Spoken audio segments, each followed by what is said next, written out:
In a Collier's Magazine article, William Jennings Bryan once said a convention, once it got started, could be like an animal with a mind of its own, and he'd get to see both the good and bad of that animal.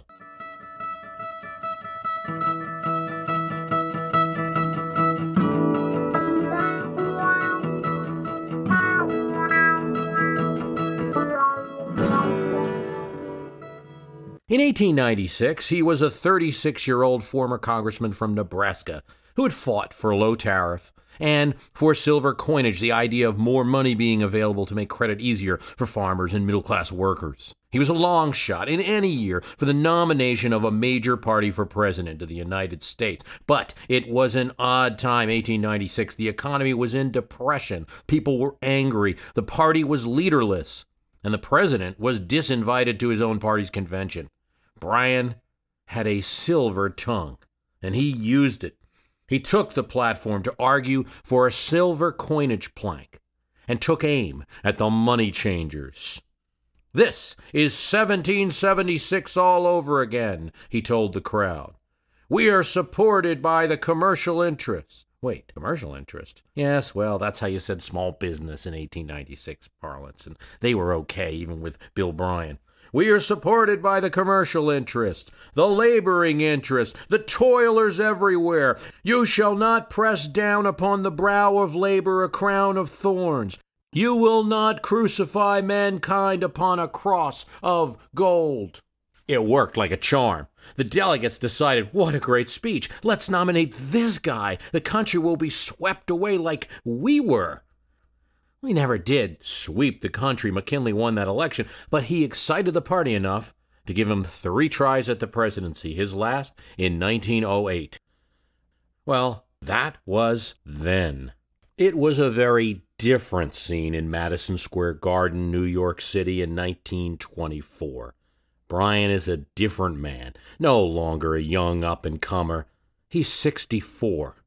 He's taken some hits. He's taken some stands. He's been a cabinet member, but then he's quit the Wilson administration that he was a member of and turned against Woodrow on his League of Nations plan. He invested heavily in Florida real estate during that Miami boom of the 1920s, amped up the fundamentalist rhetoric, and became outspoken on temperance, adamant in his support for prohibition. In 1920, he opposed the party's nominee, supported a dry plank, and when it failed at that convention, he said, "My heart is in the grave with the dry plank, and I must pause until it comes back to me." In other words, I'm not lifting a finger for the Cox-Roosevelt ticket in 1920. This did not endear him to Democrats everywhere. So yes, there was some stirring in the party, but, after the 1922 elections and the 1924 campaign coming up as the party met, maybe, Bryan thought, he could apply some morality to the country because Teapot Dome had shown that the Republicans had no morality. He must show that the Democrats could demonstrate to the country that they were the superior moral force. But what happened in Madison Square Garden in New York City is the party destroyed its chances in a bruiser between William Gibbs McAdoo and Governor Al Smith. McAdoo had more delegates but could not get 2/3. Governor Smith's people tried to maximize their home turf advantage, packing the hall with supporters. The convention battles over a resolution condemning the Ku Klux Klan. Bryan has no help in this. He's not a Klan supporter, but he feels it will rip the party apart to have an anti-Klan resolution. He asks the party to just remove the name, just take out those 3 little words of that organization, and just condemn the organization without the name. And he asks them to pray on it. Delegates are not enthused by him. New York press is hostile. The exhausted conventioneers go on for 4 ballots, 5 ballots, 10 ballots, 16, each time reading through all the states. 20 ballots, 23 ballots. The nation is beside themselves listening to the staticky transmission on the new medium of radio. Not all people have receivers, but many are sharing or hearing about what's on the radio through the newspapers. Each time Alabama is called, they hear, "Alabama cast its votes for Oscar Underwood." It makes people chuckle. It's a funny name. 28 times now they hear that. Alabama cast its votes for Oscar Underwood. 30 times, Oscar Underwood. 38, Oscar Underwood. And now, Bryan pleads with the convention chair to speak. All he is a Florida delegate now. He just wants to help the party. Okay, maybe old Bill Bryan can say something to stop this unwinnable madness. He gets in front of the big mic, up on the podium, red, white, and blue behind him. Could it be another show of love from the democracy is about to happen? Will they pick him up again on the strength of his words? Will his words calm this crowd and once again, maybe not enthrone him as a candidate, he's older now, but as elder statesman? Mr. Chairman and convention delegates, thank you for this opportunity, he began. My only desire is to see this party win. Okay, good start. Even some applause for that. Mr. Chairman, there are many people who could be the nominee of this convention. A heckler's voice is heard now for the first time in the speech. Who? He ignored it and went on, not yet naming a candidate. It was his intent to go through each region of the country where Democrats were and start naming some good people all across the nation before he got to his man. First, he defended the South. I remind you that we've had 2 wars since the Civil War, and each time the states of the South contributed men and money. The hecklers in the audience were not impressed. Why shouldn't they? A voice in the darkness asked. He ignored them, and he continued on, defending the South and then naming some potential nominees from across the country. Humphrey of Florida, Ralston, E.T. Meredith, Charles Bryan. The delegates laughed at that one. He had named his own brother, not exactly unbiased. Or Thomas Walsh of Montana. He finally got some cheers. Everybody loved Thomas Walsh, Teapot Dome prosecutor, upstanding senator, good old loyal party man. But he had already refused the nomination, so that was going nowhere. All of this naming of names was starting to bore the audience. Come across, a heckler said. Who are you for? I mentioned some from the South, now from the North, Bryan thundered. How about New Jersey? Delegates shouted. What about Al Smith, another? Now Bryan was getting caught up in the heckling. He tried to dodge, but he ended up engaging the shouters.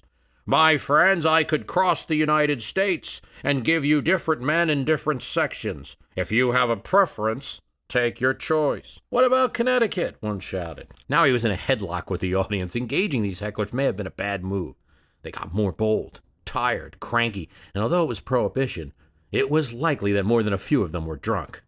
He kept on, but 24 paragraphs into the speech, he still hadn't named his candidate, and his own supporters were now getting anxious. McAdoo, McAdoo, they began to shout. Bryan was a bit thrown off from this coming from his own people. He had a great oration planned here. He was going to try to persuade not just the delegates, but the radio audience and the newspaper men. Do not rush me, my friends, he said. But the Al Smith folks were intent on doing just that, and they started verbally abusing the McAdoo folks out in the audience, all audible on radio. Kook McDoo, they shouted. Kook McDoo! Oil, oil! McAdoo, as a lawyer, had been tied up with Ed Doheny, was directly involved in the Teapot Dome scandal. McAdoo himself wasn't, but he was lawyer to Doheny. So, this charge hurried Bryan into a defense of the man he hadn't announced yet. McAdoo's oil was in Mexico. He's never been tainted. Never been tainted. The opposition of Wall Street to him speaks volumes. This really got the hecklers up. Who's paying you for this? $1,000 a minute? And yes, in 1924, conventions weren't as nice and stage-managed as they are today. Finally frustrated, Bryan says, this is probably the last convention of my party to which I shall be a delegate. This was very embarrassing, this moment, because the convention started to applaud. And 43 paragraphs into this bruising speech, with the chair, Senator Walsh, one time threatening to clear the hall if the booing didn't stop, William Jennings Bryan endorsed William Gibbs McAdoo. His speech did not calm the crowd, did not even really help McAdoo, did not put him over the top. It didn't convince the press, nor the radio audience. It was his last. As he predicted, it would be his last convention. He died a year later. I bring up Bryan's speech in the 1924 convention because Todd Logan writes on our Facebook site, on My History Can Beat Up Your Politics, historically, at conventions, anything stranger than Clint arguing with a chair? Well, first off, I did see the Clint speech. At first I saw it with the sound off, and then I later got the sound, so I got to see both the visual and audio elements of it. I'm not sure it was so devastating, but I do think it just failed as an intended comic or dramatic act. Then again, conventions can be boring, so it certainly wasn't a boring moment. As it turned out, it was quite a talking point for a lot of people. Political theater is different than other forms of theater. We all hate politicians, and we think they have no value whatsoever, no training whatsoever, right? But a speech like that is very different. You have to be trained for it. It's a different type of drama than a scripted movie acting. First of all, I think, and this is one of the things that probably tripped him up, is you've got the audience as part of the theater. The real audience is on TV, you've got yourself, and you've got the convention audience. And you're kind of reliant on them to react properly to what you're doing. And I think that can throw off a lot of non-professionals and throw off a lot of politicians. There are only a handful of politicians that are really great speakers. Hard to hear, hard to keep time, so I get it. It came out very surreal, and we could argue that it made for an interesting moment in a convention. Yes, conventions are totally stage managed, which only accelerates people for looking for things that go wrong in these conventions. So if you have something that just didn't appear to go right, it just interrupts a message where you could have had an absolute message going out of the convention. But I don't know if Clint's really going to change the election that much. In terms of the RNC convention, so far there's kind of mixed results. Some polls show, 3 to 4 point Romney bounce. Others show no bounce. Gallup showing like a 1 point drop, actually. Nate Silver saying it's, overall looking a little disappointing. This election is tighter than 2008, so you could argue little is the new big when it comes to convention bounces in such a tight election like 2012. I note the arrival of Generation X into the national political scene. These generational terms we know are easier to define in broad strokes. When is a person actually a baby boomer and when they're a Gen X is subject to a lot of debate, but with Paul Ryan being born in 1970, puts him pretty clearly in that group. I don't think this ends baby boomer dominance of national presidential tickets, which started with Bill Clinton. It's hard to say that Mike Dukakis, born in 1933, was a boomer. I guess we could quibble about President Obama, too, being a boomer or Gen X. His 1961 birth puts him in a disputed territory. Some say because he was born to a boomer and that he just recently paid off some college loans, he's qualified as Gen X. But did the president grow up playing Atari? That's what I want to know. I think not. The World War II generation got an early start with politics as Kennedy jumped the line and became the first World War II, greatest generation, whatever you want to call it, president in 1960. Of course, it didn't matter, and this is something I'm always pointing out. Even if Richard Nixon had won, he was born in 1913, Kennedy in 1917. Big deal, 4 years. You would have had a greatest generation president either way in 1960. It was a shock then because Eisenhower was the last 19th century president. He was born in 1890. In fact, even if Lyndon Johnson had somehow gotten the Democratic nomination and won the presidency in 1960, he would have still been that youngin', 19 years younger than Ike, being born in 1909. So with his iPod stocked with music from AC/DC to Zeppelin, not an ABBA fan, I guess, Gen X enters national politics in the form of Paul Ryan. One more thing to say about strange moments at conventions. They are, despite all the stage management, still arenas of human beings. So in 1964, you had reporters hushed out of the arena while cameras were filming the whole thing. In 1968, you had Mayor Daley shouting expletives at a senator that had called the Chicago police the Gestapo. They got a lip reader on TV to look at what Mayor Daley was saying and confirm that indeed he had used some words that were not to be broadcast on TV. And in 1988, we had the spectacle of an up-and-coming Arkansas governor announcing the nomination of his friend, Michael Dukakis, fellow governor. but in the process, rolling off a laundry list of numbers and facts about what was wrong with America in the 80s, with the Reagan administration, about unemployment, child literacy, education, Europe and Japan. No one mentioned China in 88. You mentioned Europe and Japan. Figures and stats. He was, as the television announcers were starting to say, well off schedule. Television announcers were starting to say they had to be aware of the television audience as well as the convention audience. He tried to read fast, to go through the speech, which, as it turned out, the Dukakis people had prepared for him. They had cleared the full speech, and that is exactly what Bill Clinton had to read. We're in the dark ages when it comes to daycare. That means more stress on the job. That means our children are 2 years behind Europe and Japan. We accept more illiteracy than other countries do. Cut to Chris Wallace, and he's there with the New Jersey delegation, and they say they're starting to get frustrated. They are, as he said, well past the level of tolerance here. They want to start the demonstration for Governor Michael Dukakis. Governor Clinton, he said, had overstayed his welcome. Clinton keeps on droning, though, and 20 minutes late, with the delegates eager to get to their nominee and begin, Clinton says, "In closing," and the convention erupts in applause, not unlike what had been done for William Jennings Bryan. He was cheered not because they loved Bill Clinton's speech, but because he was going to stop talking. For the governor of Arkansas, who thought himself to be a future candidate of the Democratic Party, he thought his career was over. This was a joke. It was a pretty surreal moment at a convention, right up there with Clint's or Bryan's. In fact, even more important, because Clinton was in the running. He pulled himself out of the 1988 race. He didn't decide to run that year. And he was certainly an up-and-coming governor, and that's a Southern Democrat, someone that they were thinking about running. You never thought that he would be the nominee in 4 years after that. How he turned it around? Well, he appealed to a talk show host. They tried to book him on the Johnny Carson show. And, well, Johnny Carson's bookers were like, we don't do this. Carson has never had a politician on. So Wolfenson gets a little creative. No. You don't understand.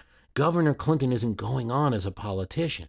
He plays the saxophone. He's a musician. The booker from the Tonight Show, was incredulous. What? Plays the saxophone?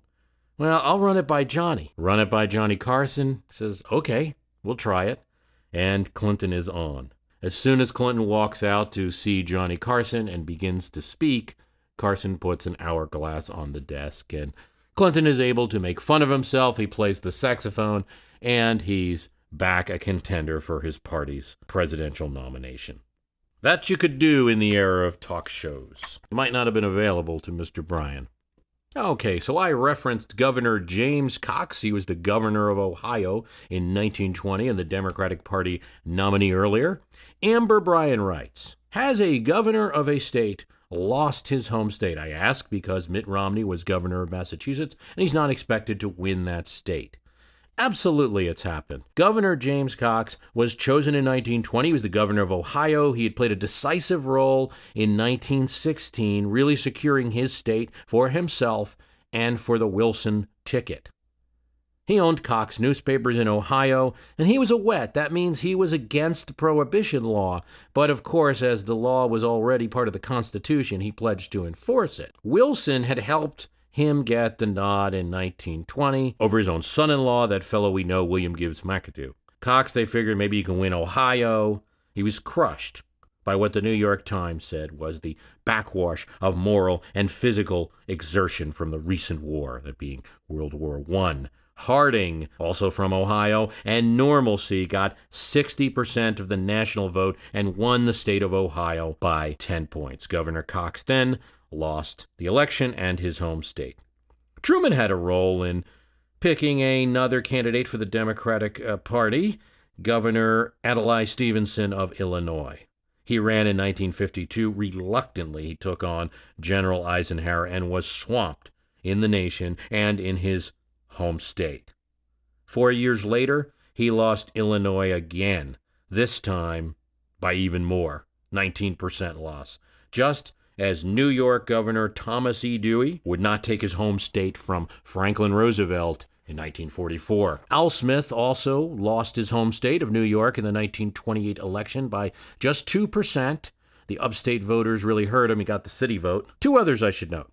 Woodrow Wilson carried his home state in 1912. He was governor of New Jersey. He carried that state running for president in 1912, but he lost it after 4 years in the White House in 1916. Grover Cleveland, same thing. As governor of New York, he brought that in for the Democrats in 1884, but he could not hold it a second time in 1888 after being 4 years in the White House. He lost New York. James Knox Polk is probably someone that Mitt Romney might be looking to because he served a stint as Tennessee governor, and that did not help him in 1844. He lost his state to Henry Clay from the neighboring state of Kentucky, but he'd gladly trade his home state for his home country as Polk won the presidency that year without his home state of Tennessee. Simply said, it's a bit odd for a candidate. They should be winning their home state. It's often a reason for picking a nominee, and it can be decisive. No one in a single Republican primary, though, can be said to have pulled the lever thinking that Mitt Romney should be their nominee because he could win Massachusetts. So it's not that shocking that it's probably not going to be the case. There were other reasons. It was the resources Romney had to keep it close with a well-funded incumbent, which polls are showing you're still doing. It was the fact that there were so few faces from the previous Republican administration. You had 8 years, George W. Bush, and so few people from that still want to get involved in national politics. Condi Rice was at the convention, Bob Borton, lesser extent. But things are open because you're not really pulling from that past administration for a variety of reasons. And I also think he won because he had run the last time. And people knew his name for that reason, and his primary opponents, despite that well-publicized rotating appointment to the front-runner position, were not as attractive to Republican primary voters. He won't get Massachusetts, but you can't say that he promised to do it. John Adams won Massachusetts in both 1796 and 1800, but what enabled him to become the second president at all, instead of Jefferson becoming the second president, it was pretty close. It was 2 electoral votes, and they couldn't have been less in the bag for John Adams. Both came from unreliable sources, a feisty independent and a quixotic schemer. Indeed, John Adams defeated Thomas Jefferson in 1796, 71 electoral votes to 68 electoral votes in the Electoral College of that year. So you lose 1 vote and you've got 70-69. Adams still wins. You lose 2 of those electoral votes and you got 69-70, and Jefferson becomes the second president. The states were pretty even. The North went for Adams, the South went for Jefferson, and Jefferson, surprisingly, won Pennsylvania. And Adams, less surprisingly, held on to New York despite a strong challenge from Republicans. So it came down to 2 Southern electors that voted differently than their region and decided to go with the Federalists. One was William Barry Grove, ostensibly a Republican congressman in league with Madison. He represented Congress for the Cape Fear district of North Carolina. And he initially sided with Jeffersonians, anti-administration. He didn't like all of the Federalist schemes and the bank and things like this. But he also started to chafe at the way the anti-administration party, the anti-Federalist Republicans, whatever you'd call them, insisting on 100% loyalty. He didn't like it. He wasn't in league with Federalists either, but he did think that the idea of just thumbing our noses at Great Britain on a treaty just didn't make any sense. What, are we going to side with this small nation, France? Why start a war with England? We're not ready to fight yet. So, between being a little perturbed that he was being pushed too much by the Republicans and also siding with them on the Jay Treaty issue, he went for the Federalists. He voted for Adams. The other elector was Lovan Powell, a merchant from Alexandria, Virginia. Talk about a flip-flopper. Prior to casting his vote for John Adams, the winning vote in the Electoral College, as it would turn out, he wrote a terrible note about him in a circular that was sent around Virginia that Adams was too close to Britain to be president. Well, that's a good way to kill a candidate in 1796. Well, he did this because Pell at the time wanted the nomination after Washington to go to another Virginian, in this case, Patrick Henry, who recently had become a Federalist and administration supporter. As the idea was floated in Richmond and the coastal areas where there were still Virginia Federalists at this time, there was little support for Henry as their nominee. So, okay, if you can't beat him, join him. Powell then wrote a positive article for Adams in the Virginia Gazette to try to counteract all his trash talk, and then cast his vote for John Adams in the Electoral College, which, as it turned out, he couldn't know how the other states were voting, became one of those winning votes. I bring up 1796 because it was one of the closest we've had to a tie in the Electoral College, which has never happened. We've come within 2 votes, we've come within 1 vote. Hayes-Tilden, which went 185 electoral votes to 184 electoral votes, Hayes-Tilden respectively, in the Electoral College. But that was the result of a House commission and not the direct, undisputed result of the election that led to that closely almost tied result. Sumita Hudson writes, I am hearing a lot about a tie in the Electoral College. I heard this happened in 1824, and a lot of experts are saying it may happen in this election.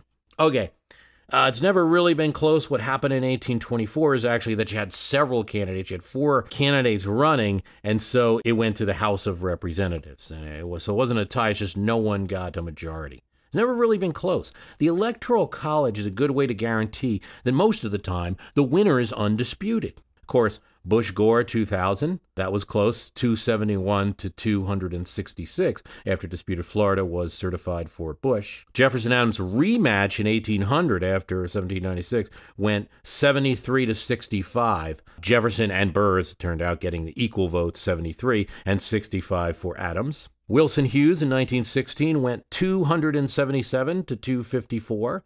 Pretty close. Kerry Bush in 2004 went 287 to 257. Carter Ford in 1976 went 297 to 240. You don't really have a lot of close ones in the Electoral College. You can thank the 12th Amendment for that, because that guaranteed that there would just be 2 or possibly 3 men running. It helps parties, it encourages that a vice president and president will run together. Things have been shaped in an odd way over the years. Some swing states have grown in population, and new western states that were red for a long time have become blue, and their small EV votes have become a little bit bigger due to the Hispanic population increase. All of these factors coming together, and there are some scenarios now where you could possibly get a tie. You need 270 votes to win. So a tie is 269 to 269. We're presuming in this election that there is no third party that's going to be able to score any electoral votes. The easiest scenario where I can see this kind of tie is, okay, Obama and Romney trade those 2 big swing states. Romney gets Florida, but Obama gets Ohio. Obama gets the entire Northeast, and I'm including New Hampshire here, plus he gets Michigan, plus he gets Illinois, plus he gets Wisconsin, Minnesota. Critically, he holds on to New Mexico and otherwise wins these states that he's expected to win.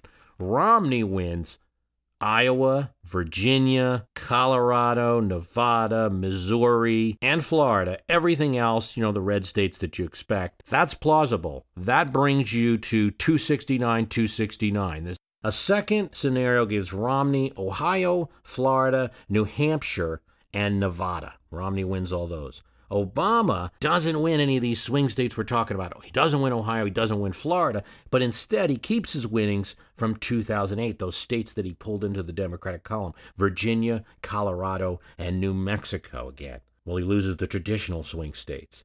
And so that gets you to 269, 269. It goes to the House. Unless Obama's team can pull off a win in a state like Nebraska or Maine, more likely Nebraska, which split their electoral votes among the congressional districts. And in 2008, President Obama became the first candidate to win a single congressional district, winning the Nebraska 2nd Congressional District. If he can do that again and appeal to the land that Jake Tapper refers to as Omaha, then he can beat the tie and make it a 270, 269. It's going to be a little tougher this year because we added a few Republicans to that 2nd district. But the 2nd district contains Omaha, and it did go overwhelmingly for Obama in the 2008 election. So we'll see if it's possible again this year. One thing that's not going to happen, though, in 2008, John McCain did not campaign there. The Republicans didn't expect to lose that. We'll want to bet that the Romney team is going to try to cover this and will have resources to do. I think so. But you will expect the battle to be taken to these small places, New Hampshire, Nevada, this district. They're all going to be essential in what could be such a close election. What happens if you get a tie? 269 to 269 goes to the House. But the framers were always limiting the power of the House, that body of the people, right? They can only pick Romney or Obama, right? If it goes to the House, you can't pick anybody you want. So we know this, right? That's the first limitation. The second limitation is the House does not vote as individual members. They're going to vote as state delegations. So Florida gets one vote. Illinois gets one vote, and so does Delaware. Now, in Delaware, that's going to be one congressperson. In South Dakota, that'll be one congressperson making the decision. But in other states, it's going to be a vote of those congressional members. Now, it is the House of Representatives. The Senate does not play a role here. Currently, more House delegations, according to the Rothenberg report, 33 of them are Republican, 17 Democrat, and Minnesota is tied. So even a presumed Obama state like Illinois, that delegation is majority Republican and are likely to vote for their party's nominee. There have been other times when ties were talked about. 1968 was a year where there was a lot of talk about a potential tie vote or a vote that would be thrown into the House of Representatives to be more accurate. And also in 1980, there was a little bit of talk about this. The Atlantic Monthly had a whole article in 1980 about this because essentially you had Carter, you had Reagan, and you had Anderson. So one of the things the Atlantic Monthly pointed out in 1980 is, well, Anderson, the third-party candidate, if he gets New Jersey, Massachusetts, and Connecticut, and then Carter got the states that he was, at least at that point, leaning in the polls, it would end up being more of a blowout. And then Reagan got the ones that he was leading in the polls. It would be 268 Reagan, 230 Carter. That's not enough for majority. You go to the House of Representatives. Now, at that time, the House of Representatives would have been a majority of Democratic delegations and could have, despite his Electoral College win, replaced Ronald Reagan with Carter had that happened. There was an active campaign on the part of the American Conservative Union at the time to make congressional candidates pledge that in the event of a deadlock, they would support the presidential candidate of their district. It was something they wanted to do. And I'm surprised you're not seeing more talk of that in this election, right? Making congressional candidates pledge to vote along with their district. If your district went for Obama, you vote for Obama. If your district went for Romney, you're going to vote for Romney.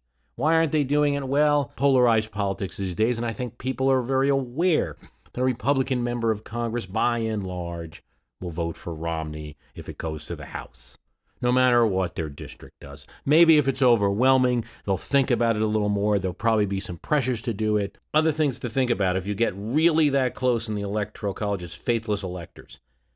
This has happened before for very silly reasons. I mean, 1988, a West Virginia elector just voted for Lloyd Benson instead of Mike Dukakis. In 2000, an elector from D.C. to protest D.C. not having a senators and congressmen just didn't vote. So Gore was deprived of one electoral vote. He got 2 from D.C. instead of 3. In 2004, a Minnesota elector voted for John Edwards instead of John Kerry. If they can do that in these meaningless votes, imagine if it comes down to a tie, what kind of shenanigans can happen. So, yes, I think this ground game should be very important for both campaigns. First of all, looking at very small things. Yes, now that Nebraska's 2nd congressional district really does matter. New Hampshire really does matter. But also considering where congressmen are going to be pledged and being sure you got some electors that you can trust. So in the course of this, we've talked about strange and funny moments in convention. I have one last one to speak of. It was common at the end of conventions to do kind of farewell ceremonies, and It was a kind of running joke in the 40s, 50s, and 60s because they would reserve this place at the Republican National Convention for Herbert Hoover. The unspoken assumption was that the president might die before the next convention, so better salute him. By the time of the 1960 convention, Herbert Hoover spoke and said, "Well, I guess my last 3 goodbyes didn't take." And he got a lot of applause out of that. Indeed, Herbert Hoover had the longest post-presidency, 1933 to 1964, and would live to see Barry Goldwater nominated, though he was in too ill health to attend that convention. Well, this is important because his record is about to be beaten on September 7th. That distinction will go to Jimmy Carter, the longest post-presidency. Now, both of these presidents have kind of redefined the post-presidency. They were both very active. Hoover was involved in the Truman and Eisenhower administrations, helping out, reorganizing the government, and assisting education and various other projects. And, James L. Carter has been involved in Habitat for Humanity and many other, and getting involved in various international affairs, the Carter Center and other things. So we talked about this several years ago on this cast. I warned you about this date, and now it is close to arriving. Probably will by the time you listen to it. Hoover had lived 11,552 days after his presidency, compared to, at the time I'm recording, 11,549. The third is John Adams, 1801 to 1826. I'll have to go back and edit my old archived podcast about presidents. I want to thank you for listening. The website is www.myhistorycanbeatupyourpolitics.com. And please, if you like the program, go out and tell the world. Tell iTunes. Tell the readers of your blog. Climb the highest tree and yell. Maybe don't do that. You might fall. And if you're on Stitcher, give us a fave or give us a thumbs up. Really helps. And I do thank you for listening.